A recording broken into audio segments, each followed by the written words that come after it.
Hello viewers. Welcome to Mystery Mystery. Welcome to Mystery. இது பிப்ரவரி 13, 2017 இந்த ஒரு நாள்ல மலேசியால இருக்கிற கோலாலம்பூர் இன்டர்நேஷனல் ஏர்போர்ட்டுக்கு பாத்தீங்கன்னா ஒரு கொரியன் மேன் பரபரப்பா நடந்து போயிட்டு இருக்காரு. அப்படி நடந்து போற அந்த ஒரு மேன் ஒரு Black கலர் பேக்க சோல்டர்ல தொங்க போட்டுருக்காரு. அந்த Black கலர் பேக்க தொங்க போட்ட மாதிரி நடந்து போயிட்டு இருக்கிற அந்த ஒரு கொரியன் மேன் எந்த இடத்துல போய் நிக்கிறாரு அப்படின்னு பாத்தீங்கன்னா ஃளைட்டோட நேம் அண்ட் டைமிங் எல்லாம் டிஸ்ப்ளே ஆகும் பாத்தீங்கன்னா ஒரு மிகப்பெரிய போர்டு அந்த ஒரு போர்டுக்கு பக்கத்துல போய் நிக்கிறாரு. அப்படி நிக்கிற அவர் தான் ஏற வேண்டிய ஃளைட் எந்த டெர்மினல்ல நிக்குது அப்படின்றத நோட் பண்றாரு. அதை நோட் பண்ண உடனே அந்த டெர்மினல் நோக்கி நடந்து போகலாம் அப்படின்னு சொல்லிட்டு கொஞ்சம் முன்னோக்கி நடந்து போறாரு. அப்படி அவர் போறப்ப அவருக்கு பின்னாடி இருந்து யாரோ குடுக்குன்னு ஓடி வர மாதிரியான சத்தம் கேக்குது. அந்த சத்தத்தை இனிஷியலா கேக்குறப்ப இது ஏர்போர்ட் தானே, சோ ஏர்போர்ட் அப்படினாலே சில பேர் லேட்டா வருவாங்க, அப்படி வர்றவங்க பார்த்தா ஃளைட்டை பிடிக்கணும் அப்படின்றதுக்காக குடுக்குன்னு ஓடுவாங்க. சோ அதனால இது ஒன்றும் பெரிய சஸ்பிஷியஸா இருக்காது அப்படின்னு நினைச்சுதான் அவரோட டெர்மினல் நோக்கி நடந்து போறாரு. ஆனா அப்படி நகர்ந்து போறப்பே பின்னாடி ஓடி வந்த மர்மமான நபரு நம்ம கண்ணாமூச்சி விளையாண்டா எப்படி டக்குன்னு கண்ணை வந்து மறைப்போமோ அதே மாதிரி மறைக்கிறாங்க. அப்படி கண்ணை மறைச்ச உடனே அவருக்கு என்ன பண்றது எது பண்றதே தெரியல. யார என்னோட கண்ணை வந்து மறைக்கிறது அப்படின்னு சொல்லிட்டு அவர் யோசிக்கிறதுக்குள்ள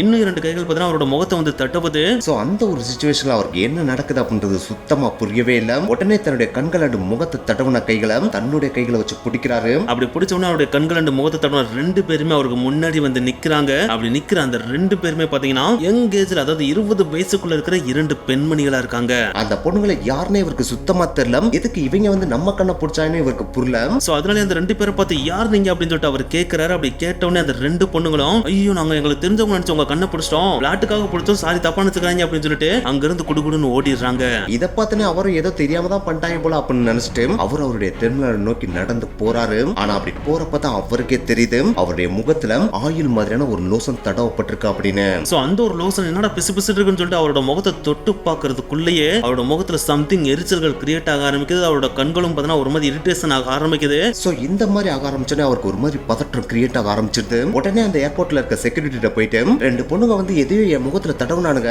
அதை தடவுனதுல இருந்து என் முகம் ஏதோ எரிய ஆரம்பிக்குது அப்படின்னு சொல்லிட்டு கம்ப்ளைண்ட் பண்றாரு. அப்படி கம்ப்ளைண்ட் பண்ண உடனே அந்த செக்யூரிட்டி அவரோட முகத்தை மேல கீழே பாக்குறாப்ல. அப்படி பாக்குறப்ப அவரோட முகத்துல அந்த அளவுக்கு பெருசா சேஞ்சஸ் இருக்க மாதிரியே தெரியல. இருந்தாலும் இவர் கொஞ்சம் பதற்றமா இருக்காரு அப்படின்றதுனால அந்த ஏர்போர்ட்ல இருக்கிற மெடிக்கல் சென்டருக்கு கூட்டு போறேன்னு சொல்லிட்டு அவர் மெடிக்கல் சென்டருக்கு கூட்டு போறாரு. அப்படி போனதுக்கு அப்புறம் அந்த மெடிக்கல் சென்டர்ல இருக்க நர்ஸும் பாத்தீங்கன்னா இவர் தான் பதற்றமா இருக்காரே தவிர அவருடைய முகத்துல எந்த விதமான சேஞ்சஸும் தெரியல அப்படின்ட்டு கொஞ்ச நேரம் உட்காருங்க அப்படின்னு சொல்லிட்டு சேர்ல உட்கார வச்சிடறாங்க. ஆனா அப்படி உட்கார வச்ச சிறிது நேரத்திலேயே அவர் அந்த சேர்ல இருந்து சரிஞ்சு கீழே விழுகிறாரு. அப்படி அவர் கீழே விழுகிறத பார்த்த உடனே இந்த மெடிக்கல் சென்டர்ல இருந்த நர்ஸ் பதற்றமாயிடுறாங்க. அப்படி பதற்றமான உடனே ஆம்புலன்ஸுக்கு கால் பண்றாங்க. அப்படி கால் பண்ண உடனே ஆம்புலன்ஸ் அந்த ஏர்போர்ட்டை வந்தாடியது. உடனே அவர் தூக்கிட்டு போய் ஆம்புலன்ஸ்ல வச்ச மாதிரியே ஆக்சிஜன் மாஸ்க மாட்டி பாக்குறாங்க. ஆனா என்னத்தை மாட்டினாலும் அவர்கிட்ட இருந்து எந்த விதமான மூச்சும் வர்ற மாதிரியே தெரியல. சோ யாருன்னே தெரியாத அந்த 2 பெண்கள் இவருடைய முகத்துல லோசனா தடவுன 30 நிமிஷத்துல இந்த கொரியன் மேன் இறந்து போறாரு. இப்படி இவர் ஏர்போர்ட்லயே இருந்த இந்த ஒரு விஷயம் பாத்தீங்கன்னா அந்த ஏர்போர்ட்டையே பதற வைக்குது. அது இந்த கோலாலம்பூர் இன்டர்நேஷனல் ஏர்போர்ட்டை மட்டும் கிடையாது, ஒட்டுமொத்த மலேசியாவையுமே அதிர வைக்குது. அப்படி அதிர வைத்த அடுத்த சில நிமிடங்கள்லயே போலீஸ் அந்த இடத்துக்கு வர்றாங்க.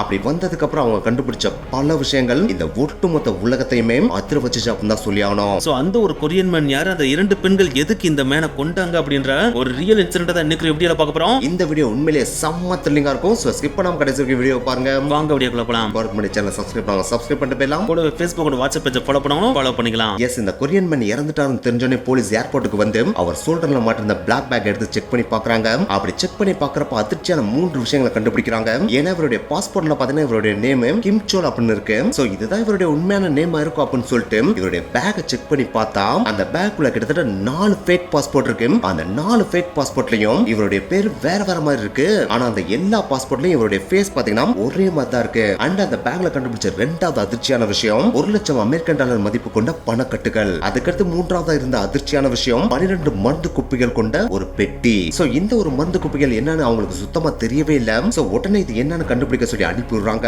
அப்படி அதை அனுப்பி விடுறப்பயே இவர் யாருன்றதை நம்ம முதல்ல தெரிஞ்சுக்கணும் அப்படின்னு சொல்லிட்டு இவருடைய ஐடென்டிட்டியை ட்ரேஸ் பண்றாங்க. அப்படி செக் பண்ணி பார்க்கறப்ப அந்த 4 ஃபேக் பாஸ்போர்ட் இருந்துச்சு பாத்தீங்களா, அந்த 4 ஃபேக் பாஸ்போர்ட்லயுமே அவருடைய சொந்த ஊர் பாத்தீங்கன்னா பியாங்யாங் அப்படின்னு தான் இருக்கு. சோ அதை பார்த்ததுமே இவர் மேபி வடகொரியாக்காரரா தான் இருக்கலாம் அப்படின்னு நினைச்சிட்டு மலேசியால இருக்க நார்த் கொரியன் எம்பசிக்கு கால் பண்ணி இவருடைய ஐடென்டிட்டியை செக் பண்ண சொல்றாங்க. அப்படி செக் பண்ண சொன்ன உடனே அந்த நார்த் கொரியன் எம்பசி இவருடைய போட்டோ வாங்கி பாக்குறாங்க. அப்படி பார்த்த உடனே அங்க இருந்த எல்லாருமே அந்து போயிட்டாங்க அப்படின்னு தான் சொல்லி ஆகணும். ஏன்னா இந்த ஒரு போட்டோல இருக்க அந்த ஒரு நபரோட பேரு கிம் ஜாங் நாம். இந்த கிம் ஜாங் நாம் வேற யாரும் கிடையாது, வடகொரியாவோட அதிபரா இருக்காரு பாத்தீங்களா கிம் ஜாங் உன், அவருடைய அண்ணன் தான் இந்த நாம். சோ இவருடைய போட்டோ பார்த்தோன்னே இந்த போட்டோ எதுக்கு எங்களுக்கு அனுப்புறீங்க அப்படின்னு சொல்லிட்டு எம்பசி கேக்குறாங்க. அதை கேட்டோன்னே மலேசியன் போலீஸ் ஏர்போர்ட்ல இவர் இறந்துட்டாரு, இவருடைய ஐடென்டிட்டியை தெரிஞ்சுக்கத்தான் உங்ககிட்ட நாங்க கேட்டோம் அப்படின்னு சொல்றாங்க. அதுக்கு எம்பசில இருந்தவங்க என்னது இறந்துட்டாரா, அப்ப இது சாதாரணமான விஷயம் கிடையாது, இது ஒரு மிகப்பெரிய இஷ்யூ ஆக போகுது. சோ உடனே இவர் ஒருத்தர் இறந்ததுக்கான காரணத்தை கண்டுபிடிங்க, இல்லாட்டினா மலேசியாவே ஒரு இக்கட்டான சூழ்நிலைக்கு போகும் அப்படின்னு சொல்றாங்க. இத கேட்டோனே போலீஸும் அதிர்ந்துறாங்க. ஐயோ, கிம் ஜாங் உன் அண்ணனடா செத்து போயிட்டாப்ல, கிம்முக்கு இது தெரிஞ்சுனா என்ன பண்ணுவாப்லனே தெரியாதே, அவர் எதுவும் மூவ் பண்றதுக்குள்ள நம்ம கொண்டது யாருன்னு கண்டுபிடிச்சாகணும் அப்படின்னு சொல்லிட்டு மலேசியன் கவர்மெண்ட் இந்த ஒரு கேஸை பாத்தீங்கன்னா பயங்கரமா துரிதப்படுத்துறாங்க. அப்படி துரிதப்படுத்துற முதல் வேலையா இவருடைய பாடியை பாத்தீங்கன்னா அட்டாப்சிக்கு அனுப்பிடுறாங்க. அப்படி அட்டாப்சிக்கு அனுப்பிடுறப்ப இன்னொரு பக்கம் பாத்தீங்கன்னா ஏர்போர்ட்ல இருக்க எல்லா செக்யூரிட்டி கேமராவையும் செக் பண்றாங்க. அப்படி செக் பண்றப்ப நாம் ஆல்ரெடி கம்ப்ளைண்ட் பண்ண அந்த ஒரு கம்ப்ளைண்டை நோட் பண்றாங்க. அதாவது 2 பெண்கள் வந்து இவருடைய முகத்தை டச் பண்ணதா சொன்னார் பாத்தீங்களா. சோ அந்த 2 பெண்கள் யார் அப்படின்றத சிசிடிவில நல்ல நுண்ணிப்பா நோட் பண்றாங்க. அப்படி நோட் பண்றப்ப இவருக்கு பின்னாடி இருந்து வந்த ஒரு பொண்ணும் முன்னாடி இருந்து வந்த ஒரு பொண்ணும் இவருடைய முகத்தை பிடிக்கிறத பாத்துறாங்க. அப்படி பிடிச்சதுக்கு அப்புறம் சாரி கேட்டு நகர்ந்து போறதையும் பாக்குறாங்க. அப்படி போறவங்க அடுத்து எந்த பக்கம் போறாங்க அப்படின்றத அடுத்த சிசிடிவி கேமராவை செக் பண்ணி பாக்குறாங்க. அப்படி செக் பண்ணி பாக்குறப்ப அந்த 2 பேருமே 2 வெவ்வேறு பிளேசஸ்ல இருக்க பாத்ரூமுக்கு போறதையும் கண்டுபிடிக்கிறாங்க. அப்படி அந்த பாத்ரூம்குள்ள போனவங்க வெளியில வரப்ப கையை நல்லா தொடச்சிட்டு வரதையும் நோட் பண்றாங்க. சோ தன்னுடைய கையில தான் ஏதோ ஒண்ணு வச்சு அப்ளை பண்ணிருக்காங்க அப்படின்றதையும் அந்த பாத்ரூம்குள்ள போயிட்டு நல்லா வாஷ் பண்ணி கழுவிட்டு வர்றாங்க அப்படின்றதையும் போலீஸ் இப்ப கிளியர் கட்டா கண்டுபிடிச்சாங்க. அது மட்டும் கிடையாது, பாத்ரூம்க்கு வெளியில இருக்க சிசிடிவி கேமரால அவங்க 2 பேர் ஃபேஸுமே தெளிவா பதிவாயிருது. சோ அந்த 2 போட்டோ கிடைச்சோடனே டக்குன்னு மலேசியா ஃபுல்லா சர்க்குலேட் பண்ணி இவங்க யார் அப்படின்ற டீடைல கலெக்ட் பண்ண ஆரம்பிக்கிறாங்க. அப்படி இவங்க கலெக்ட் பண்ணிட்டு இருக்கப்ப இந்த ஒரு விஷயம் எம்பசி மூலமா நார்த் கொரியாவுக்கும் போயிருது. அப்படி போனோடனே கிம் செம்ம கோமாகி, எங்க அண்ணன் செத்து போயிட்டாரா, செத்து போன பாடி எதுக்கு இன்னும் வச்சிட்டு இருக்கீங்க, எங்களுக்கு உடனே அனுப்பி விடுங்க அப்படின்னு சொல்லிட்டு ஆர்டர் கொடுக்குறாப்ல. இதை கேட்ட மலேசியன் கவர்மெண்ட் அப்படிலாம் பாடி எங்களால ஈஸியா உங்ககிட்ட கொடுத்துட முடியாது, ஏன்னா இந்த ஒரு கொலை சம்பவம் பாத்தீங்கன்னா எங்க நாட்டோட ஒரு மிகப்பெரிய பப்ளிக் பிளேஸ்ல நடந்திருக்கு, நாங்க இதற்கான ரீசன் என்ன அப்படின்றத கண்டுபிடிக்கல அப்படின்னா அது எங்க நாட்டோட இறையாண்மையை கெடுத்துரும். சோ இந்த பாடியை நாங்க பிரேத பரிசோதனை பண்ணதுக்கு அப்புறம் தான் உங்க நாட்டுக்கே அனுப்பிடுவோம் அப்படின்னு சொல்லிட்டு மலேசியன் கவர்மெண்ட் கிளியர் கட்டா சொல்லிடுறாங்க. இதை கேட்டோன்னே கிம் இன்னமும் கொஞ்சம் கடுப்பாயிராப்ல, எங்க அண்ணன் பாடியில கத்தியா வைக்கிறதுக்கு உங்களுக்கு யாரும் ரைட்ஸ் கொடுத்தது, இது மனித உரிமை மீறலாயிரும், சோ தேவையில்லாத வெள்ளம் பண்றதை விட்டுட்டு முத பாடி அனுப்பிவிடு, கொன்ற அந்த 2 பெண்கள் யார் அப்படின்றத கண்டுபிடிச்சு நாங்களே அவங்களை போட்டுறோம் அப்படின்னு சொல்லிட்டு மலேசியன் கவர்மெண்ட் சொல்றாரு. ஆனா மலேசியன் கவர்மெண்ட் கொஞ்சம் கூட வளைஞ்சு கொடுக்குற மாதிரியே தெரியல. இது எங்க மண்ணில நடந்த சம்பவம், சோ அட்டாப்சி பண்ணாமலாம் பாடி அவங்க நாட்டுக்கு திருப்பி அனுப்பவே முடியாது அப்படின்னு சொல்லிட்டு அடிச்சு சொல்லிடுறாங்க. சோ இந்த ஒரு விஷயத்தினாலே இப்ப மலேசியன் கவர்மெண்ட் இப்ப கிம்மோட ஒட்டுமொத்த கோவத்துக்கும் உள்ளாகுறாங்க.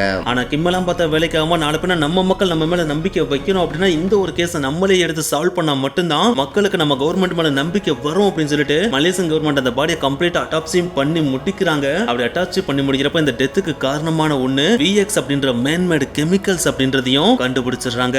இந்த VX கெமிக்கல் தான் அவரோட டெத்துக்கு காரணம் அப்படின்றத கண்டுபிடிச்ச உடனே மலேசியன் கவர்மெண்ட் வேற லெவல் அதிர்ந்து போயிறாங்க அப்படின்னு தான் சொல்லியானோம். ஏன்னா இந்த VX கெமிக்கல் அப்படின்றது சாதாரணமான ஒரு விஷயம் கிடையாது, இது ஒரு மேன்மேட் வெப்பன் அப்படின்னு சொல்றாங்க. இந்த ஒரு கெமிக்கலை பார்த்தீங்கன்னா இந்த உலகத்துல இருக்கிற எந்த ஒரு நாடுமே யூஸ் பண்ண கூடாது அப்படின்னு சொல்லிட்டு இந்த உலகத்துல இருக்கிற எல்லா நாடுகளுமே ஒப்பந்தம் போடப்பட்டு அவங்க இருக்கிற கொஞ்சம் நெஞ்சு இருக்கிற கெமிக்கலை கூட பார்த்தீங்கன்னா கம்ப்ளீட்டா டெஸ்ட்ராய் பண்ண சொல்லி ஆர்டரே போட்டிருந்திருக்காங்க. இந்த ஒரு உடன்படிக்கைக்கு பார்த்தீங்கன்னா இந்த உலகத்துல இருக்கிற எல்லா நாடுகளுமே சம்மதம் தெரிவித்து அதை ஃபாலோ பண்ணவும் செய்யறாங்க.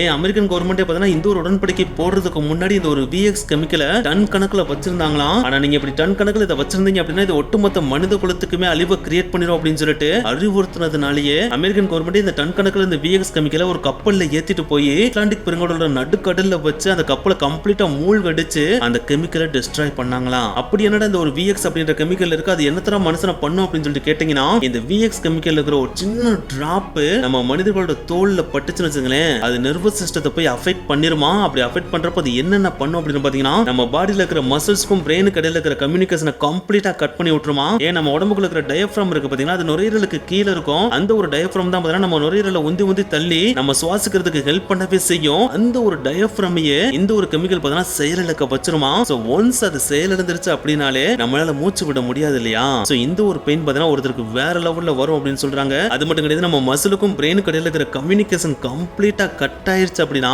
ஆட்டோமேட்டிக்கா நம்ம பாடியில இருக்கிற எல்லா ஆர்கனுமே செயலிழந்துரும் இல்லையா. அது எல்லாமே பாத்தீங்கன்னா மந்த நிலைமைக்கு போயிரும் இல்லையா. சோ அதனாலதான் பாத்தீங்கன்னா இந்த ஒரு கெமிக்கல் நம்ம பாடிக்குள்ள போன 30 மினிட்ஸ்க்குள்ளேயே நம்ம இறந்துருவோம் அப்படின்னு சொல்றாங்க. சோ அப்படிப்பட்ட இந்த ஒரு கெமிக்கல் தான் தன்னோட கையில தடவுன மாதிரி அந்த 2 பெண்கள் பாத்தீங்கன்னா இவரோட கண்கள்லயும் முகத்திலையும் தடவிட்டு அங்கிருந்து தப்பிச்சு போயிருக்காங்க. அந்த ஒரு கெமிக்கல் தான் இவரோட டெத்துக்குமே காரணமா அமைஞ்சிருக்கு அப்படின்றதையும் மலேசியன் கவர்மெண்ட் கண்டுபிடிக்கிறாங்க. இந்த ஒரு இடத்துல உங்களுக்கு ஒரு மிகப்பெரிய டவுட் கிரியேட் ஆகும். என்னடா சொல்றீங்க, இவ்வளவு டெட்லெஸ்டா இருக்கிற லோஷன் மாதிரியான கெமிக்கல் அப்படின்னு சொல்லிட்டு சொல்றீங்க, அந்த ஒரு லோஷன் மாதிரியான கெமிக்கல் தான் இந்த பெண்களும் கையில தடவிட்டு போனாங்க, அப்ப அது அவங்க ஒண்ணுமே பண்ணல அப்படின்னு சொல்லிட்டு நீங்க கேட்கலாம். இந்த இடத்துல தான் பாத்தீங்கன்னா ஜீனியஸா சில விஷயங்களை அவங்க பண்ணிருக்காங்க. எஸ், இந்த VX கெமிக்கல் அப்படின்றது ஒரு கெமிக்கல் மட்டும் கிடையாது, இதுல பாத்தீங்கன்னா 2 காம்பவுண்ட் இருக்கும். அந்த 2 காம்பவுண்ட் பாத்தீங்கன்னா தனித்தனியா இருந்துச்சுன்னா நம்மளுக்கு பெருசா ஹார்ம கிரியேட் பண்ணாது, அதாவது நம்ம பாடியில பெருசா பிரச்சனைகளை கிரியேட் பண்ணாது. ஆனா அந்த 2 காம்பவுண்டும் கம்பைன் ஆகுறப்ப தான் பாத்தீங்கன்னா அது டேஞ்சரஸான பாய்சனாவே மாறும். அப்படி ஒன்ஸ் அந்த 2 காம்பவுண்டும் சேர்ந்து பாய்சனா மாறிச்சு அப்படின்னா அது நம்மளுக்கு டெத்தை கிரியேட் பண்ணிடும். சோ அந்த 2 காம்பவுண்ட் தனித்தனியா தன்னோட கையில அப்ளை பண்ணாம தான் அந்த 2 பெண்களும் இவரோட முகத்துல போயிட்டு அப்ளை பண்ணிருக்காங்க. ஒன்ஸ் அவங்க அப்ளை பண்ணதுக்கு அப்புறம் அந்த 2 காம்பவுண்டும் கம்பைன் ஆகி தான் இந்த ஒரு கிம் ஜாங் நாம சாகடிக்கவும் செஞ்சிருக்கு. சோ இந்த ஒரு விஷயத்தை கண்டுபிடிச்சனே மலேசியன் கவர்மெண்ட் அதிர்ந்து போயிடுறாங்க. ஏன்னா இந்த VX அப்படின்ற மேன்மேட் கெமிக்கல் வெப்பன் பாத்தீங்கன்னா அவ்வளவு ஈஸியா கிடைக்கிற விஷயமே கிடையாது. இது உலகம் ஃபுல்லா பேன் பண்ணப்பட்ட ஒரு விஷயம். அப்படி இருக்கிறப்ப இந்த ஒரு கெமிக்கல் வெப்பனை 2 பெண்கள் யூஸ் பண்ணிருக்காங்க அப்படின்னா இதுக்கு பின்னாடி ஒரு மிகப்பெரிய சக்தி இல்லாட்டா பெரிய கை இருந்தா மட்டும் தான் நடந்திருக்கும் அப்படின்னு சொல்லிட்டு இந்த ஒரு கேஸ் நம்ம தீவிரப்படுத்தி உடனே கண்டுபிடிச்சான்னு சொல்லிட்டு அந்த 2 பெண்களை தேடுற பணியை இன்னமும் பயங்கரமா தீவிரப்படுத்துறாங்க. அப்படி தீவிரப்படுத்துறப்ப இந்த ஒரு இன்சிடென்ட் நடந்த 2 நாள்ல பாத்தீங்கன்னா அதாவது பிப்ரவரி 15ஆம் தேதி 2017 வருஷம் அந்த 2 பெண்கள்ல ஒரு பெண் பாத்தீங்கன்னா மறுபடியும் அந்த ஏர்போர்ட்டுக்கு வர்றாங்க. அப்படி அவங்க வர்றத பார்த்தோன்னே அங்க இருந்த போலீஸ் எல்லாருமே இவதான்டா அவ்வா அப்படின்னு சொல்லிட்டு கம்ப்ளீட்டா அந்த ஒரு பொண்ணை போய் சரவுண்ட் பண்ணிடுறாங்க. அப்படி பண்ண உடனே அந்த பெண்ணை அரெஸ்ட் பண்ணவும் செய்யறாங்க. அப்படி அரெஸ்ட் பண்ணப்பட்ட அந்த ஒரு பெண்ணோட பேர் தான் சிட்டி. இப்படி அரெஸ்ட் பண்ற அந்த ஒரு டைம்ல அந்த பெண்ணுக்கு பாத்தீங்கன்னா 20 வயசுக்குள்ளதான் வயசு இருந்திருக்கு. சோ இவ்வளவு எங்கேஜ்ல எதுக்குள்ள இந்த பெண்மணி இவ்வளவு பெரிய விஷயத்தை செஞ்சாங்க அப்படின்றதான் அங்க இருந்த எல்லா போலீஸ்க்குமே இருந்த ஒரு மிகப்பெரிய டவுட்டா இருந்துச்சு. இப்படி அங்க இருந்த போலீஸ் எல்லாருமே இந்த மாதிரி டவுட் பண்ணிட்டு இருக்கிற அந்த ஒரு டைம்ல இந்த சிட்டி அப்படின்ற பெண்மணி இருக்காங்க பாத்தீங்களா, அவங்களுக்கு அங்க என்ன நடக்குதுன்றது சுத்தமா புரியல. சோ அதனாலேயே எதுக்கு சார் என்னைய வந்து இப்ப சரௌண்ட் பண்ணி என்னைய போய் கைது பண்ணிட்டு போயிட்டு இருக்கீங்க? நான் அந்த அளவுக்கு பெருசா எந்த தப்புமே செய்யல சார். நான் ஒரு சாதாரண பெண்மணி தான். என்னோட பாஸ் இங்க வர சொன்னாரு, அதனாலதான் நான் இங்க வந்தேன். இதை தவிர எனக்கு வேற எதுவுமே தெரியாது. என்னை தயவு செஞ்சு விட்டுருங்க சார் அப்படின்னு சொல்லிட்டு கெஞ்சுறாங்க. ஆனா அவங்க அப்படி என்னத்தை கெஞ்சினாலும் போலீஸ் விடுற மாதிரி தெரியல. அவங்களை அப்படியே அல்லேக்கா தூக்கிட்டு போய் இன்ட்ராகேஷன் ரூம்ல உட்கார வைக்கிறாங்க. அப்படி உட்கார வச்சு அவங்ககிட்ட அந்த ஒரு இன்சிடென்ட்ல பார்ட்டிசிபேட் பண்ண இன்னொரு பெண்மணி இருக்காங்க பாத்தீங்களா, அவங்களோட போட்டோ எடுத்து அவங்க முன்னாடி வச்சு இந்த பொண்ணு யாரு, உனக்கு இந்த பொண்ணுக்கு என்ன சம்பந்தம், நீங்க எந்த தீவிரவாத கும்பலை சேர்ந்தவங்க, எதுக்கு கிம் ஜாங் நாம கொலை பண்ணீங்க அப்படின்னு சொல்லிட்டு கேள்வி கேட்கறாங்க. இந்த ஒரு கேள்வியை கேட்ட உடனே அந்த சிட்டின்ற பெண்மணி வேற லெவல்ல அதிர்ந்து போயிடுறாங்க. ஏன்னா இந்த கேள்வி கேட்கிறப்ப அந்த கிம் ஜாங் நாமோட போட்டோவை எடுத்து முன்னாடி வைக்கிறாங்க. அப்படி வைக்கிறப்பதான் அவங்களுக்கே இந்த ஒரு விஷயம் தெரிய வருது. அன்னைக்கு இடையில அவங்க போய் கண்ணை மறைச்ச அந்த ஒரு மனிதன் இறந்து போயிட்டார் அப்படின்றது. சோ இதை கேட்ட உடனே அந்த சிட்டின்றவங்க உட்காந்து கதறி கதறி அழுக ஆரம்பிச்சிடறாங்க. என்ன சார் சொல்றீங்க, இவர் இறந்து போயிட்டாரா? சார் நான் ஒண்ணுமே பண்ணல, நான் கையில லோசன் தடவிட்டு போய் ஒரு கண்ணை மறைச்சு சும்மா ஒரு பிராங்க் வீடியோ தான் சார் பண்ணேன். அப்படி பண்ணி முடிச்ச உடனே அவர்கிட்ட நான் சாரி கேட்டுட்டு அங்க இருந்து கிளம்பி வந்துட்டேன். சோ இது ஜஸ்ட் பிராங்க் வீடியோ தான் சார், நான் பண்ணதுனால அவர் இறந்திருக்கிறதுக்கு வாய்ப்பே கிடையாது, அதுக்கடுத்து வேற ஏதாச்சும் நடந்திருக்கலாம் சார் அப்படின்னு சொல்லிட்டு அங்க இருந்த போலீஸ்காரங்க கதறி அழுதுட்டே சொல்றாங்க. ஆனா போலீஸ் இதை நம்ப தயாராவே இல்ல. சோ அதனாலே அந்த பெண்ணை அடி அடி நடிச்சு இந்த பெண்மணி யார் அப்படின்னு சொல்லிட்டு அந்த இன்னொரு பெண்மணியோட போட்டோவை காமிச்சு கேக்குறாங்க. அப்படி கேக்குறப்ப அந்த சிட்டின்ற பெண்மணி, சார் இந்த பொண்ணு யாருன்னு எனக்கு தெரியாது, அன்னைக்கு இடையில நான் பிராங்க் வீடியோ பண்ண போறப்ப எனக்கு அசிஸ்டண்டா இன்னொரு பெண்மணி வருவாங்க அப்படின்னு சொல்லிட்டு என் பாஸ் சொன்னாங்க. அப்படி சொன்னதுக்கு அப்புறம் நான் இவரோட கண்ணத்தை போய் பிடிக்கிறப்ப இன்னொருத்தவங்க வந்து அவரோட முகத்துல கைய வச்சாங்க. அப்படி வைக்கிறப்பதான் நான் முறையா இந்த பெண்மணியவே பார்த்தேன். அதுக்கு முன்னாடி என் வாழ்நாள் இந்த பெண்மணியவே பார்த்தது கிடையாது. சோ இவங்க என்னோட பிராங்க் வீடியோல பார்ட்டிசிபேட் பண்ற ஒரு பெண்மணி அப்படின்றது மட்டும் தான் எனக்கு தெரியுமே தவிர இவங்கள பத்தின வேற எந்த டீடைலுமே எனக்கு தெரியாது அப்படின்னு சொல்லிட்டு அந்த சிட்டின்ற பெண்மணி சொல்றாங்க. இதை கேட்டோன்னே அங்க இருந்த போலீஸ்காரங்களும் ஒண்ணுமே புரியல. ஏன்னா இந்த பெண்மணி கதறி கதறி அழுதுட்டே சொல்றத பார்த்தா அந்த அளவுக்கு பெருசா பொய் சொல்ற மாதிரியும் தெரியல. அவங்களுக்கு தெரிஞ்ச அளவுக்கு உண்மையதான் சொல்றாங்க அப்படின்றத போலீஸ் ஓரளவுக்கு கெஸ் பண்ணிடுறாங்க. இருந்தாலும் ஒரு பிராங்க் வீடியோன்ற பேர்ல ஒரு கொலையவா பண்ணுவாங்க அப்படின்னு சொல்லிட்டு நீ பாஸ்ன்னு சொல்றல, அந்த பாஸ் யாரு, நீ எங்க இருந்து வந்தன்ற டீடைல சொல்லு அப்படின்னு சொல்லிட்டு போலீஸ் கேக்குறாங்க. அப்பதான் அந்த சிட்டின்ற பெண்மணி அவங்க யாருன்றதே சொல்றாங்க. எஸ், இந்த சிட்டின்றவங்க பாத்தீங்கன்னா தாய்லாந்தை சேர்ந்த ஒரு பெண்மணி. இவங்க தாய்லாந்துலயே பெரிய ஒரு ஊர்ல எல்லாம் பிறக்கல, ஒரு சின்ன வில்லேஜ்ல தான் பிறந்திருக்காங்க. அந்த வில்லேஜோட டோட்டல் பாப்புலேஷன் 500 அப்படின்னு தான் சொல்றாங்க. சோ அதனாலே அந்த ஊர்ல இருக்க எல்லாருக்குமே ஒருத்தர் நல்லாவே தெரியும். அதுல இந்த சிட்டியோட ஃபேமிலி பாத்தீங்கன்னா ரொம்ப புவர் ஃபேமிலியா தான் இருந்திருக்கு. அவங்க இருக்க வீடும் பாத்தீங்கன்னா ரொம்ப சின்ன வீடா இருந்திருக்கு. சோ அதனாலே சிட்டிக்கு பாத்தீங்கன்னா சின்ன வயசுல இருந்தே ஒரு கனவு இருந்திருக்கு. அதுதான் நம்ம எப்படியாச்சும் கஷ்டப்பட்டு சம்பாதிச்சு அம்மா அப்பாக்கு ஒரு வீடை கட்டி கொடுத்தணும் அப்படின்றது. சோ அதனாலே தனக்கு 14 வயசு ஆகிறப்பே வேலைக்கு போலாம் அப்படின்னு சொல்லிட்டு ஊர்ல இருந்து கிளம்பி ஜகார்ட்டா அப்படின்ற சிட்டிக்கு வந்துடுறாங்க. அங்க போயிட்டு ஒரு கம்பெனில வேலைக்கு சேரலாம் அப்படின்னு போய் நிக்கிறாங்க. அப்படி நிக்கிறப்ப அந்த வேலை சின்ன வேலையா தான் இருக்கும் அப்படின்னு நினைச்சிருந்திருக்காங்க. ஆனா அங்க போய் சேர்ந்ததுக்கு அப்புறம் தான் அவங்களுக்கே தெரியுது அது ரண கொடூரமான வேலை அப்படின்னு. ஏன்னா ஒவ்வொரு நாளும் கிட்டத்தட்ட 16 மணி நேரம் அங்க வேலை பார்க்கணுமா, அதுவும் வாரத்துல 7 நாள் வேலை பார்க்கணுமா. என்னைக்காச்சும் ஒரு நாள் ஊருக்கு போறேன் அப்படின்னு சொல்லிட்டு லீவு கேட்டா மட்டும்தான் ஊருக்கே வர முடியுமா. சோ அப்படிப்பட்ட ரெடிமேட் துணி தைக்கிற ஒரு கம்பெனில தான் இவங்க தைக்கிற வேலைக்கு சேர்ந்திருக்காங்க. இப்படியே பாத்தீங்கன்னா 2 வருடங்களும் கிடக்குது. அந்த 2 வருடங்களும் தன்னால முடிஞ்ச அளவுக்கு காசை பாத்தீங்கன்னா வீட்டுக்கு அனுப்பி விட்டுட்டே இருக்காங்க. ஆனா இந்த காசு நம்ம வீடு கட்டுறதுக்கு பத்தவே பத்தாது அப்படின்றது அப்பதான் அவங்களுக்கே தெரியுது. சோ அதனாலே அடுத்து நம்ம என்ன பண்ணலாம் அப்படின்னு சொல்லிட்டு யோசிக்கிறப்ப அவங்க வேலை பார்த்துட்டு இருக்க கம்பெனியோட ஓனர் மகன் இருக்காரு பாத்தீங்களா, அவர் சிட்டியவே லவ் பண்ணி கல்யாணமும் முடிச்சிடாப்ல. சோ ஒரு கம்பெனி ஓனரோட மகனை நம்ம கல்யாணம் முடிச்சிருக்கோம் அப்படின்னா நம்ம கையில நிறைய காசு வரும் அப்படின்னு தான் சிட்டி நினைச்சிட்டு இருந்திருக்காங்க. ஆனா அப்படி நினைச்சிட்டு இருக்கப்பே அந்த கம்பெனி கம்ப்ளீட்டா நஷ்டமாகி அந்த கம்பெனியை இழுத்து மூடிட்டாங்களாம். சோ இது பாத்தீங்கன்னா நம்ம சிட்டியை வேற நாள் டிப்ரெஷனுக்கு உள்ளாக்குது. அந்த ஒரு டைம்ல அவங்களுக்கு வயசு வெறும் 16 தான் இருந்துச்சு. அந்த 16 வயசுலயே ஒரு ஆண் குழந்தையும் பெற்றெடுக்கவும் செஞ்சுறாங்க. சோ அடுத்து என்ன பண்ணலாம் அப்படின்னு யோசிக்கிற யோசிக்கிறப்ப அவங்களும் அவங்க ஹஸ்பண்டும் இதுக்கு மேல இங்க இருந்தா நமக்கு வேலைக்கே ஆகாது அப்படின்னு சொல்லிட்டு மலேசியா போலாம் அப்படின்னு சொல்லிட்டு முடிவெடுக்கிறாங்க. அப்படி முடிவெடுக்கிறதோட மட்டும் இல்லாம மலேசியாவுக்கு போயிட்டு ஒரு வேலையும் பாக்குறாங்க. அதுலயும் கொஞ்சம் காசு வருது. சோ இது நம்ம எதிர்பார்த்ததை நிறைவேற்றும் அப்படின்னு நம்ம சிட்டி நினைச்சிட்டு இருந்தாங்க. ஆனா அப்படி நினைச்சிட்டு இருக்கப்பே அவங்களுக்கும் அவங்க ஹஸ்பண்டுக்கு ஏற்பட்ட சில முரண்பாடுகள்னால அவங்க டைவர்ஸும் வாங்கிடுறாங்க.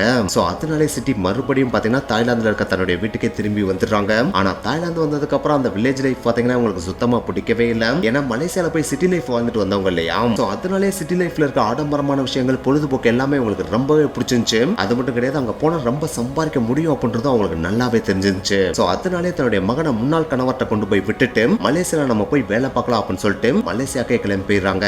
அப்படி போனவங்க அவங்களும் எங்கெங்கயோ தேடி போய் வேலை கேட்கறாங்க. ஆனா பெருசா வேலை கிடைச்ச மாதிரியே தெரியல. ஃபைனலா ஒரே ஒரு இடத்துல தான் வேலை கிடைக்குது. அந்த வேலையும் பாத்தீங்கன்னா மசாஜ் பண்ற வேலையா தான் இருக்கு. சோ இந்த ஒரு வேலை வேண்டாம் விருப்பாதான் அவங்க பண்ணவும் செய்யறாங்க. இருந்தாலும் ஓரளவுக்கு காசு அதுல கிடைக்குது அப்படின்றதுனால கிடைக்கிற காசை கொஞ்சம் கொஞ்சமா வீட்டுக்கு அனுப்பிடுவாங்களாம். சோ இந்த ஒரு காசு பாத்தீங்கன்னா அவங்க வீட கொஞ்சம் கொஞ்சமா முன்னேற்ற ஆரம்பிக்குது. அவங்களும் தான் என்ன வேலை பாக்குற அப்படின்றது சொல்லாமே மலேசியால வேலையை பார்த்துட்டு இருக்காங்க. அப்படி அவங்க வேலை பார்த்துட்டு இருக்கப்பதான் ஒரு நாள் டாக்ஸில போயிட்டு இருக்காங்க. அப்படி டாக்ஸில போயிட்டு இருக்கப்ப அந்த டாக்ஸி டிரைவர் இருக்காரு பாத்தீங்களா, அவர் சிட்டிட்ட ஒரு கார்டை கொடுக்குறாரு. அந்த கார்டை பார்த்தோன்னே இது என்ன கார்டு அப்படின்னு சொல்லிட்டு சிட்டி கேக்குறாங்க. அதுக்கு அந்த டாக்ஸி டிரைவர் இது ஜேம்ஸ் அப்படின்றவரோட நம்பர், இவங்க ஒரு யூடியூப் சேனல் வச்சிருக்காங்க. அந்த சேனல்ல நடிக்கிறதுக்கு மாடல்ஸ் தேவைப்படுறாங்க. சப்போஸ் உங்களுக்கு தெரிஞ்ச மாடல்ஸ் யாராவது இருந்தாங்கன்னா இந்த நம்பருக்கு கான்டாக்ட் பண்ண சொல்லுங்க. இங்க மட்டும் உங்களுக்கு வேலை கிடைச்சிச்சு அப்படின்னா சம்பளமும் நல்லா கிடைக்கும், ஃபேமஸும் நல்லா ஆயிடலாம் அப்படின்னு சொல்றாரு. அது மட்டும் கிடையாது, இது ஒரு ஜாப்பனீஸ் யூடியூப் சேனல், ஜப்பான்லயும் பயங்கரமா ஃபேமஸ் ஆகலாம் அப்படின்னு சொல்றாரு.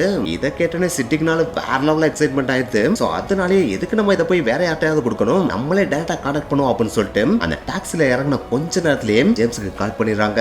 அப்படி கால் பண்ண உடனே நானே மாடல் தான் அப்படின்னு சொல்லிட்டு ஜேம்ஸ் இன்ட்ரோடியூஸ் ஆகுறாங்க. உடனே ஜேம்ஸ் நெக்ஸ்ட் டே வந்து சந்திக்க சொல்றாரு. இவங்களும் நெக்ஸ்ட் டே போய் ஜேம்ஸை சந்திக்கிறாங்க. அப்படி சந்திச்ச உடனே ஜேம்ஸ் அங்க இருக்க கேமராமேனை இன்ட்ரோடியூஸ் பண்றாரு. அது மட்டும் கிடையாது, அந்த யூடியூப் ப்ரொடக்ஷன் கம்பெனியோட ஓனரான சாங் அப்படின்றவரையும் இன்ட்ரோடியூஸ் பண்றாரு. அப்படி இன்ட்ரோடியூஸ் பண்ணனே அங்க இருக்க எல்லா டைம் பாத்தீங்கன்னா சிட்டி எக்ஸைட்மெண்டா போய் பயங்கரமா பேசுறாங்க. ஆனா அப்படி பேசுறப்ப சிட்டிக்கு தெரியாது இவங்க எல்லாரும் சேர்ந்து சிட்டியை ஒரு அதல பாதாளத்துல தள்ள போறாங்க அப்படின்றது, அதாவது ஒரு கொள்ளக்காரியா மாத்த போறாங்க அப்படின்றது. எஸ், அப்படி இன்ட்ரோடியூஸ் ஆன உடனே சிட்டி அங்க இருந்த எல்லாத்தையுமே நீங்க எந்த மாதிரி நடிக்கணும்னு எதிர்பார்க்கறீங்க, நீங்க எப்படி நடிக்க சொன்னாலும் என்னால அப்படி வேணா நடிக்க முடியும், இப்படி வேணா நடிக்க முடியும்னு சொல்லிட்டு வித்தியாசமா நடிச்சு காமிக்கிறாங்க. அப்படி நடிச்சு காமிக்கிறப்ப அங்க இருந்த 4 பேரும் உழுந்து சிரிச்சுட்டு நாங்க இங்க கான்செப்ட் வீடியோ எடுக்கலாம், உங்களை கூப்பிடல, நம்ம பிராங்க் வீடியோ ஷூட் பண்ண போறோம், பிராங்க் வீடியோலாம் நீங்க பாத்துறீங்களா அப்படின்னு சொல்லிட்டு கேக்குறாங்க. இதை கேட்டோன்னு சிட்டிக்கு ஒண்ணுமே புரியல. பிராங்க் வீடியோவா, பிராங்க் வீடியோ எனக்கு என்னன்னு தெரியாது அப்படின்னு சொல்லிட்டு சொல்றாங்க. அப்படி சொன்ன உடனே அந்த ஜேம்ஸ் இருக்காரு பாத்தீங்கன்னா, அவரோட போனை கொண்டு வந்து நம்ம சிட்டிட்ட காமிச்சு இங்க பாருமா இதுதான் பிராங்க் வீடியோ அப்படின்னு சொல்லிட்டு போட்டு காமிக்கிறாரு. அந்த பிராங்க் வீடியோல பாத்தீங்கன்னா சில பெண்கள் ரோட்ல நடந்து போயிட்டு இருக்கிற ஸ்ட்ரேஞ்சரோட கையை பாத்தீங்கன்னா போய் பிடிக்கிற மாதிரி பிடிச்சிட்டே நடக்கிறாங்க. அப்படி நடந்த உடனே அந்த ஸ்ட்ரேஞ்சர் பாத்தீங்கன்னா அந்த பெண்ணை பார்த்து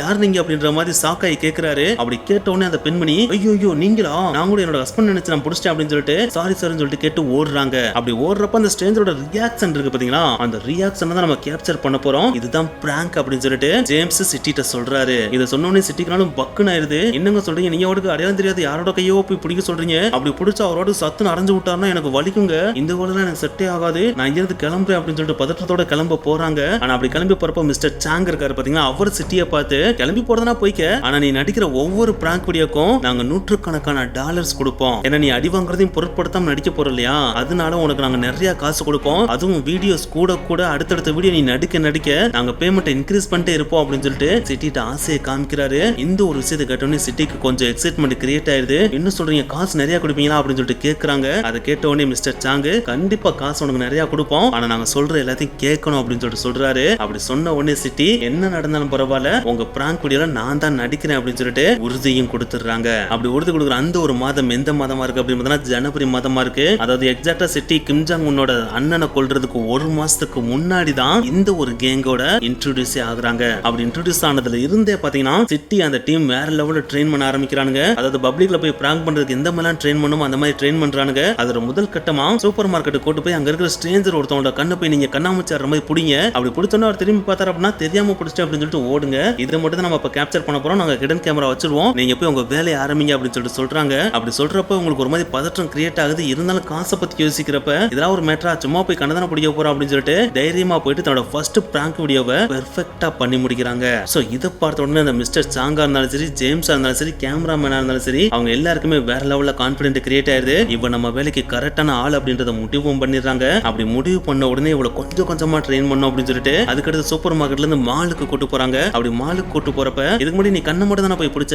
இப்போ உன் கையில பேபி லோஷன் ஆட் பண்ணிடுவோம், ஓடணும், அந்த பேபி லோஷனை போயிட்டு ஸ்ட்ரேஞ்சரோட கணத்துல போய் தடவிட்டு ஓடணும், அவ்வளவுதான் அவன் வேலை அப்படின்னு சொல்லிட்டு அடுத்த பிராங்க் வீடியோவை ஷூட் பண்ற மாதிரி ஷூட் பண்றாங்க. நம்ம சிட்டியை இவங்க எதுக்காக ட்ரெயின் பண்றாங்க அப்படின்றது தெரியாமையே அந்த பேபி லோஷனை கையில அப்ளை பண்ணிட்டு ஸ்ட்ரேஞ்சரோட முகத்துல தடவிட்டு அங்க இருந்து சாரின்னு சொல்லிட்டு ஓடுறாங்க. இவங்க பாத்தீங்கன்னா கிடன் கேமரால ரெக்கார்ட் பண்ற மாதிரி ரெக்கார்ட் பண்ணிட்டு ஓடி வந்த சிட்டிட்ட பாரு எவ்வளவு அழகா நடிச்சிருக்க பாத்தியா, இப்படியே நீ நடிச்ச அப்படின்னா உனக்கு ஆஸ்கர் அவார்டே கொடுத்துருவாங்க. ஏன் இன்னும் 2 மாசத்துல நீ ஜப்பான்ல மட்டும் கிடையாது உலகம் ஃபுல்லாவே யூடியூப்ல மிகப்பெரிய செலிபிரிட்டி ஆயிருவ, அப்படி மட்டும் நீ செலிபிரிட்டி ஆயிட்ட அப்படின்னா உன் கை நிறைய காசு கொட்டுன்னு வந்து கொட்டும் அப்படின்னு சொல்லிட்டு வேற லெவல்ல சிட்டிக்கு எக்ஸைட்மெண்ட்டையும் கிரியேட் பண்றாங்க. சோ இந்த ஒரு எக்ஸைட்மெண்ட் பார்த்தீங்கன்னா சிட்டியை வேற லெவல்ல டிரைவ் பண்ணுது. சோ அதனாலேயே இன்னும் நல்லா பெர்ஃபார்ம் பண்ணணும்னு சொல்லிட்டு இவங்க அடுத்தடுத்து எடுக்கிற ஒவ்வொரு பிராங்க் வீடியோல இன்னும் கொஞ்சம் எஃபர்ட்டை போட்டு பயங்கரமா நடிக்க ஆரம்பிக்கிறா இந்த சிட்டி. இப்படி ஒரு பக்கம் சிட்டியை ட்ரெயின் பண்ணிட்டு இருந்த அந்த ஒரு டைம்ல இன்னொரு பக்கம் இன்னொரு கேங்க பாத்தீங்கன்னா இன்னொரு பொண்ணை ட்ரெயின் பண்ணிட்டு இருக்காங்க. அந்த பொண்ணோட பேர் தான் டோன். இந்த ஒரு டோனை பத்தி சிம்பிளா சொன்னோம் அப்படின்னா இவங்க தான் 2வது பெண்மணி.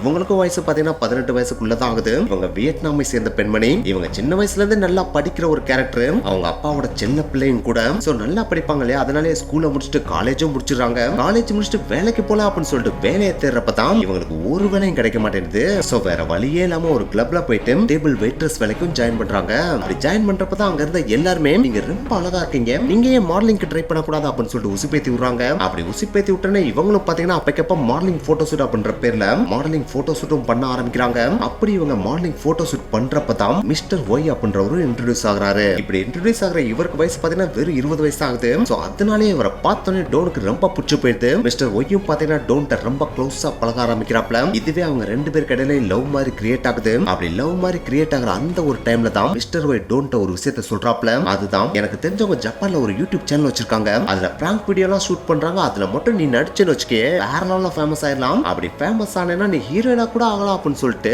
ஆசையை காட்டுறாப்ல. இதை கேட்டோன்னே நம்ம டோனுக்குனாலும் செம்ம எக்ஸைட்மெண்ட் ஆயிடுது. சோ அதனாலே கண்டிப்பா நான் அந்த சேனல்ல சேரணும் அப்படின்னு சொல்றாங்க. அப்படி சொன்னோடனே மிஸ்டர் ஒய் டோன்ட்ட அப்போ பாஸ்போர்ட்டை கொடு, நம்ம உடனே இங்க இருந்து மலேசியாக்கு போகணும் அப்படின்னு சொல்லிட்டு மலேசியா கூட்டு போயிடறாப்ல. அப்படி கூட்டு போனதுக்கு அப்புறம் அங்க செப்பரேட்டான இன்னொரு 3 பேர் கொண்ட ஒரு டீமை காமிச்சு இவர் தான் கேமராமேன், இவர் தான் ஆர்கனைசர், இவர் தான் சேனலை ரன் பண்றவர் அப்படின்னு சொல்லி 3 பேரை இன்ட்ரோடியூஸ் பண்ணி டோனுக்கும் ட்ரைனிங் கொடுக்க ஆரம்பிக்கிறாங்க. ஆனா இந்த டோன் பாத்தீங்கன்னா டிசம்பர் மாசமே இந்த கேங்ல இன்ட்ரோடியூஸ் ஆயிடுறாங்க. சோ சிட்டிக்கு எந்த மாதிரிலாம் ட்ரைனிங் போயிட்டு இருக்கோ அதே மாதிரி தான் இந்த சைடு டோனுக்கும் ட்ரைனிங் போயிட்டு இருக்கு. ஆனா 2 பேருக்குமே 2 டிஃபரெண்டான டீம் ட்ரைனிங் கொடுத்துட்டு இருக்காங்க. ஒன் சிட்டி அண்ட் டோன் 2 பேருமே ட்ரைனிங் ஆயிட்டாங்க அப்படின்றது தெரிஞ்ச உடனே ஃபைனலா ஒரு விஷயத்தை 2 பேருமே தனித்தனியா சொல்றாங்க. அடுத்து நம்ம எடுக்க போற பிராங்க் வீடியோ உங்களை இன்டர்நேஷனல் லெவலுக்கு ஃபேமஸ் ஆகக்கூடிய ஒரு பிராங்க் வீடியோ. அதுக்கு நம்ம போக போற இடம் மலேசியா கோலாலம்பூர்ல இருக்க இன்டர்நேஷனல் ஏர்போர்ட் அப்படின்னு சொல்றாங்க.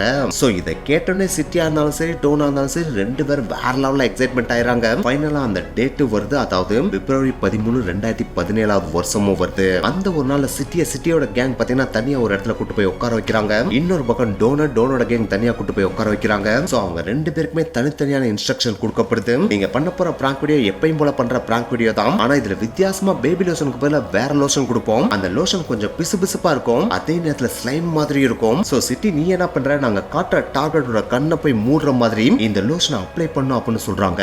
அப்படி நீ அப்ளை பண்றப்ப இந்த பிராங்க் வீடியோவை இன்னும் கொஞ்சம் என்ஹான்ஸ் பண்ற மாதிரி இன்னொரு ஆக்ட்ரஸ் நாங்க கூட்டு வந்திருக்கோம். அவங்க வந்து அவருடைய முகத்துல இன்னொரு லோஷன் அப்ளை பண்ணுவாங்க. சோ அதை பார்த்து நீ பயப்படலாம் தேவையில்ல, அவங்களும் இந்த பிராங்க் வீடியோல தான் நடிக்கிறாங்க. சோ அப்படி அப்ளை பண்ணோடனே நீங்க அவர்கிட்ட சாரி கேட்டுட்டு உடனே பாத்ரூம்ல போய் உங்க கையை நல்லா வாஷ் பண்ணிடணும் அப்படின்னு சிட்டிட்ட இன்ஸ்ட்ரக்ஷன் கொடுக்குறாங்க.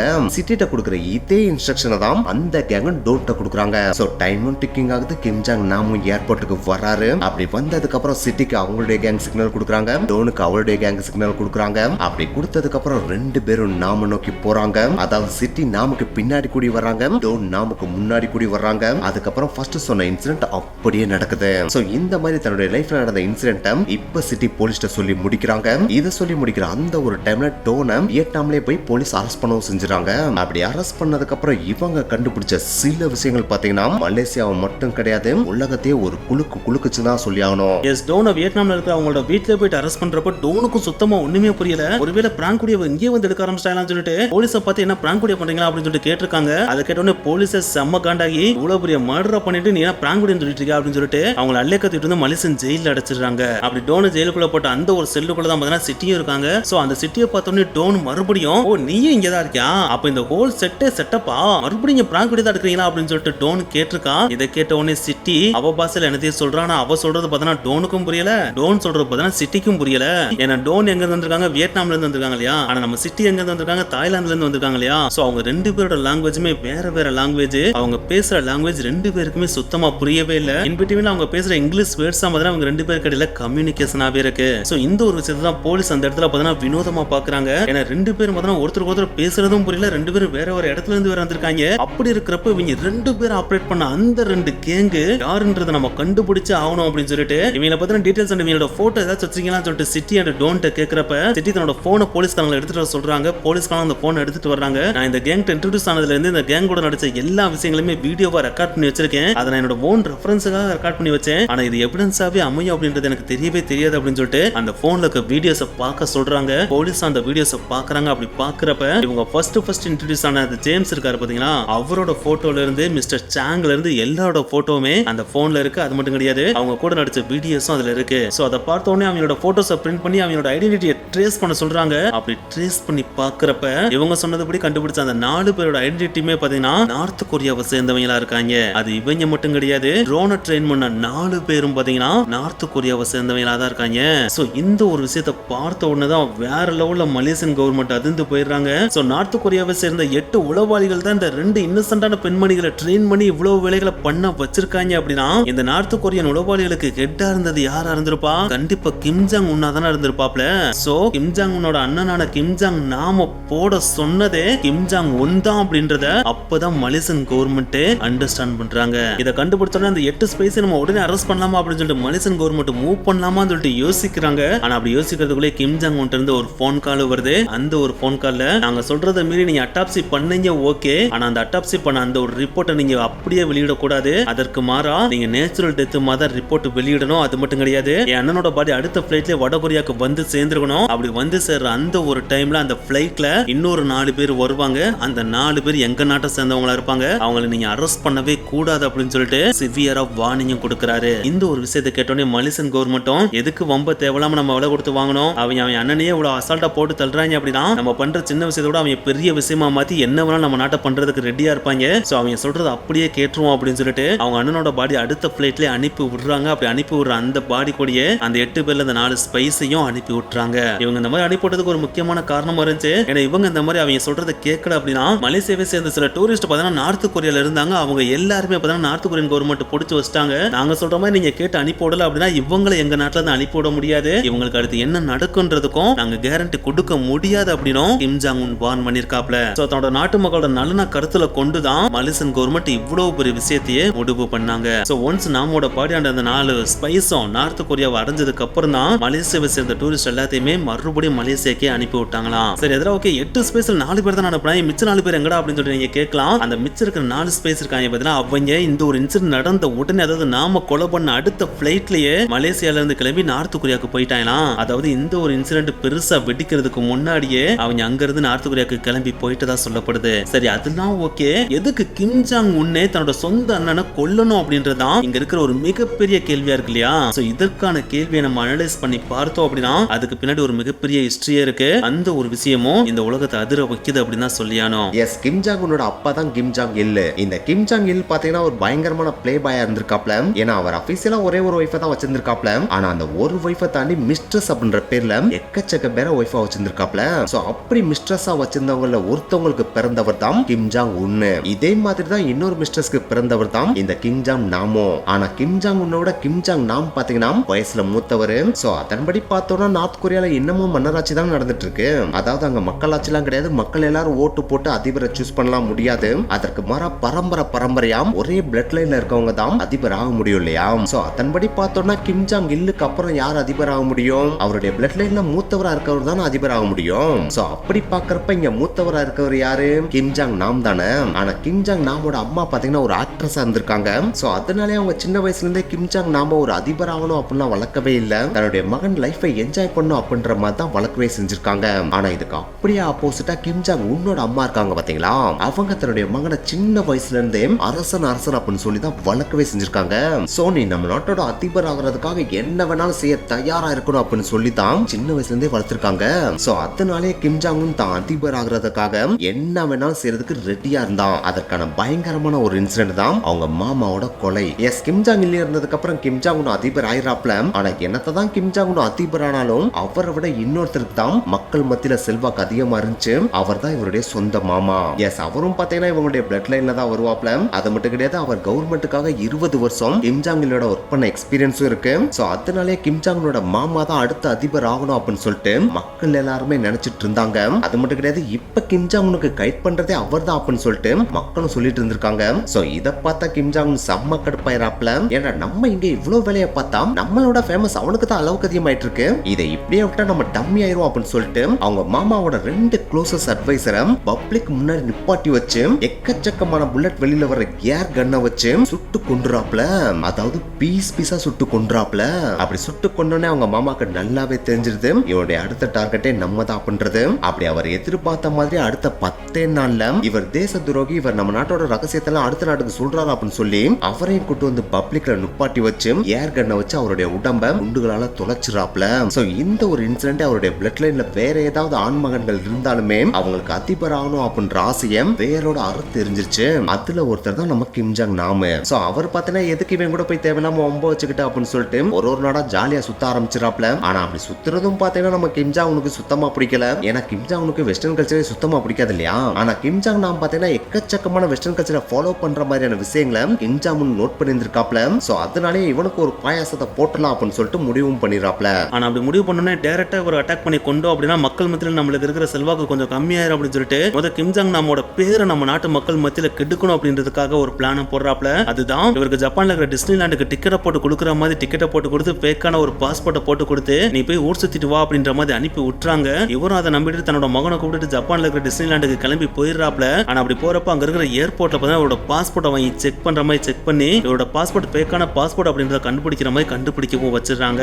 அது மட்டும் கிடையாது, கிம் ஜாங் நாம் சைனால இருந்து வர்ற மாதிரி வேற அந்த பாஸ்போர்ட் ரெடி பண்ணி கொடுத்திருக்காங்க. அதுல இவரோட நேம சைனீஸ்லயும் ரெடி பண்ணி கொடுத்திருக்காங்க. அப்படி ரெடி பண்ணி கொடுத்த அந்த சைனீஸ் நேமுக்கு மீனிங் பாத்தீங்கன்னா பேட் பியர் அப்படின்ற மாதிரி வேற வச்சு கிம் ஜாங் உன் ரெடி பண்ணி கொடுத்திருக்காப்ல. சோ ஒரு கிம்மோட பிளட் லைன்ல இருக்கிற ஒருத்தர் இவ்வளவு கேவலமா ஒரு நேம வச்சு போய் ஜப்பான்ல மாட்டி அதுவும் வெஸ்டர்ன் கல்ச்சர் இருக்கிற ஒரு டிஸ்னிலாண்டுக்கு ஒரு போயிருக்காப்ல அப்படின்னா அது நம்ம நாட்டுக்கு அவமானம் அப்படின்ற மாதிரியான ஒரு நியூஸ இப்ப கிம் ஜாங் ஒன்னு பாத்தீங்கன்னா அவங்க நாட்டு மக்கள் மத்தியில பரப்புறாரு. அந்த ஒரு விஷயத்தினாலேயே இதுவரைக்கும் கிம் ஜாங் நாம வச்சிருந்த மரியாதையை பாத்தீங்கன்னா மக்கள் கம்ப்ளீட்டா இழக்கிறாங்க. வடகொரிய மக்கள் எல்லாருமே பாத்தீங்கன்னா கிம் ஜாங் நாம இப்ப வெறுக்க ஆரம்பிக்கிறாங்க. நம்ம நாட்டோட கல்ச்சரை கெடுக்கிற மாதிரி ஒரு பல வேலைகளை பண்றாரு, நம்ம நாட்டை அவமானப்படுத்திட்டு இருக்காப்ல, வெஸ்டர்ன் கல்ச்சரை வேற ஃபாலோ பண்றாப்ல அப்படின்னு சொல்லிட்டு கிம் ஜாங் நாம வடகொரிய மக்கள் எல்லாருமே வேற லெவல்ல கழுவி ஊத்த ஆரம்பிக்கிறாங்க. இந்த ஒரு விஷயம் பாத்தீங்கன்னா கிம் ஜாங் நாமுக்கு ஒரு விதமான டிப்ரெஷனை கிரியேட் பண்ணுது. அது மட்டும் கிடையாது, நம்ம தம்பி நம்மளுக்கு எதிராகவும் பல வேலைகளை பண்ண ஆரம்பிச்சிட்டான் அப்படின்றதையும் கிம் ஜாங் நாமால நல்லா புரிஞ்சுக்க முடியுது. சோ அதனாலே இதுக்கு மேலே நம்ம வடகொரியால இருந்தோம் அப்படின்னா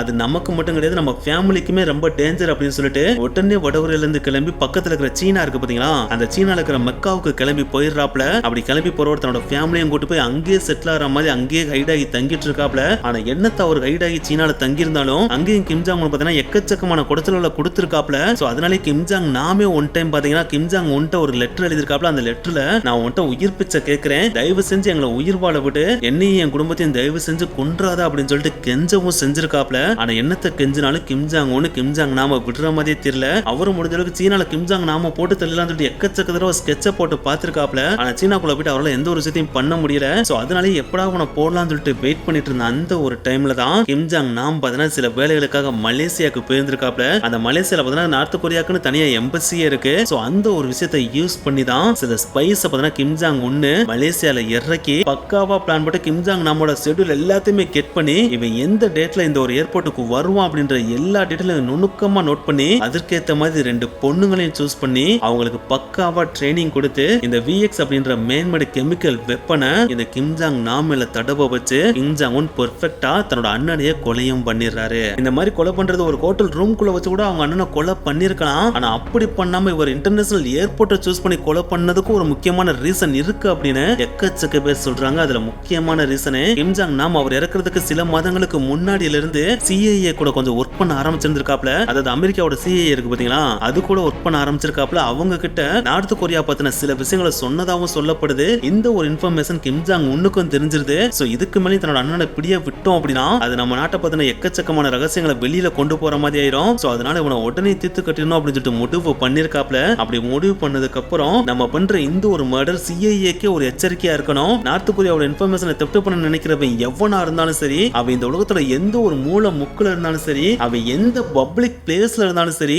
அவனுக்கு இப்படிதான் முடிவு இருக்கும் அப்படின்றத இந்த உலகத்துக்கு உணர்த்தணும் அப்படின்றதுக்காகவே தான் இந்த ஏர்போர்ட்டை சூஸ் பண்ணி அங்க வச்சு தன்னோட அண்ணனை கொன்றதாவே சொல்லப்படுது. சோ இப்படிதான் பாத்தீங்கன்னா இந்த ஒரு ரியல் இன்சிடென்ட் எண்டாவும் செய்து. சோ இந்த ஒரு வீடியோ உங்களுக்கு பிடிச்சிருந்துச்சுன்னா லைக் பண்ணுங்க, ஷேர் பண்ணுங்க, போகும்போது மறக்காம மினிட்ஸ் மிஸ்டர் சேனலை சப்ஸ்கிரைப் பண்ணுங்க. பாய்.